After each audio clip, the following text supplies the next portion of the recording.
We're going to hear some of those stories in just a moment. Now, when you mentioned post-traumatic stress disorder, an awful lot of people think of the soldier returning from war who's, as you mentioned, seen the horrors of war.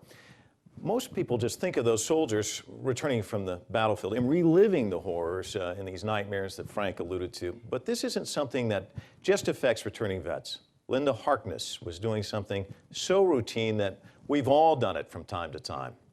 Linda went grocery shopping. She returned with her groceries, but she also came back grappling with post-traumatic stress disorder. We want to invite Linda up here on stage to tell us her story.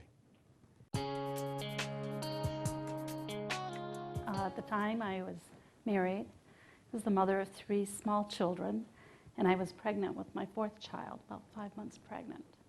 And I simply went grocery shopping, get groceries for the family. Did my shopping, came out to the car, was loading things into the car, and a man came up and stuck a gun in my ribs and ordered me to get in the car. Which we did, and I basically think his intent was to rob, and unfortunately I had already spent all my money. He was very angry with me, and I don't know if it's just because that's how rapists are, they were angry. He was also very controlling. We drove off to a remote area, and there he raped me, but not just raped me, he was very cruel, did very many humiliating things, threatened my life, threatened the life of my unborn child, used the barrel of a gun in an unorthodox manner, caused some severe injury, caused me to bleed pretty profusely. And he drove back to the parking lot that I was abducted from, got out of the car and ran away. I myself was in shock by this point. I, during the incident, felt he was going to kill me. I thought my life was over. And I drove out of the parking lot, but if you asked me, I couldn't tell you where I was for the next couple of hours. I drove around. I don't know where I went. I couldn't tell you where I was. I finally ended up at home. My husband wasn't concerned about where I was. I think he thought I just went on a longer shopping spree than I had planned. But I didn't say anything to him about what had happened. As I said, I was in a state of shock. And deep inside, I really did just want to die. I was so humiliated by what had happened. And I went up to bed, still bleeding profusely. The next morning, I was concerned about the baby.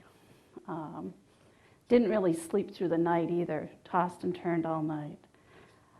So I did get a hold of my obstetrician because I was worried about the welfare of the child. Went in to see my obstetrician and didn't really tell him the whole story at first either. But when he did his examinations, he could tell there was something more going on than what I was revealing to him. So he continued to question and question and question. Finally, I did admit to him what had happened, and he was very understanding. He encouraged me to let my husband know, encouraged me to talk with the local law enforcement. So I did go home. I did not until in the evenings speak with my husband about it. And his reaction was that he immediately called the police. He didn't give me a choice in that. And one thing that was very prominent in my mind is, when you go through an experience like that, control over even your own self is completely taken away. So for him to do that was not a good thing for me, because again, somebody was taking control away from me. Did speak with the police, went in and made a report.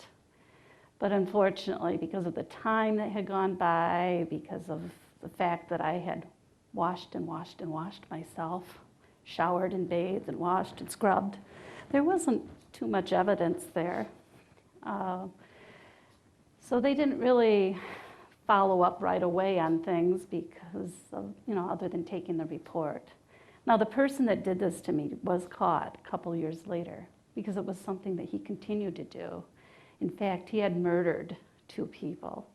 He had done a lot of damage to a group of women who worked in a travel agency, and very similar things, had actually raped all 3 of those women. My life really changed the day that incident happened. My outlook on life, my philosophy, how I looked at things, my entire life was over. One thing it did is it really made me become more aware of my basic human rights. And as I said, the way my husband reacted to this, rather than being supportive of me, he handled it the way he wanted to handle it. And it really made me realize that the relationship I had with him was in itself abusive. He did not seek any counseling afterwards. I did. He turned to drugs, alcohol. He became more controlling, more abusive toward me, to the point not just emotional, but very physical. And also turned toward the children and became more abusive with them. His anger he did not deal with. I, on the other hand, did seek counseling. The medical doctor who I had spoken with first was highly responsible for that. Unfortunately, the first therapist I had gone to was not trained well in victims of rape. She was a good listener. The big mistake she made, and this is something that this day and age is very prominent in healthcare, is I didn't have insurance that would cover psychology. And so she said she would work with me with that until I could find some way to fund it. So we were working with the insurance companies and trying to find funding for that. She turned me into a collection agency about 6 weeks after I had seen her. So that completely took the trust out of the relationship at that point. In between that time, I had actually met Dr. Ockberg at a local Women's Commission meeting, and he referred me to somebody who was not only a great help to me, but was willing to help to be patient with the money part of it too. But what was different about this woman is she had good training in sexual assault. She was able to tell me, and that's the one thing, I didn't feel like a normal person anymore. The sleeplessness, the memories that kept coming back. I really felt that there was something majorly wrong, which there was. That's not normal to go through an experience like that. But my whole life was torn apart. I'm trying to watch and take care of 3 small children, and yet my mind is wandering constantly. And she was able to let me know, actually, you are normal. What you're experiencing is very normal for somebody who's gone through a traumatic event like that. And that was one thing that I really needed to hear, is that was normal. Well, the marriage ended up, in the long run, breaking up. I ended up divorcing him because the abuse kept escalating. So I left him. You mentioned going upstairs and just not wanting to tell your husband or tell anyone. You were just kind of in your own little world there. And how intrusive were these memories when you try to go to sleep? Oh, I didn't get any sleep that night. It was, tossing and turning. And then I began thinking about the baby, because I was thinking about myself at first. I felt I was in shock, and how could somebody do this to me? I'd never done anything harm to anyone in my life. Why would somebody do this that didn't even know me, And let me point out that right away, it's not post-traumatic stress disorder. You don't make the diagnosis until these kind of symptoms persist for at least a month. But there is an acute stress disorder, and there's an immediate reaction.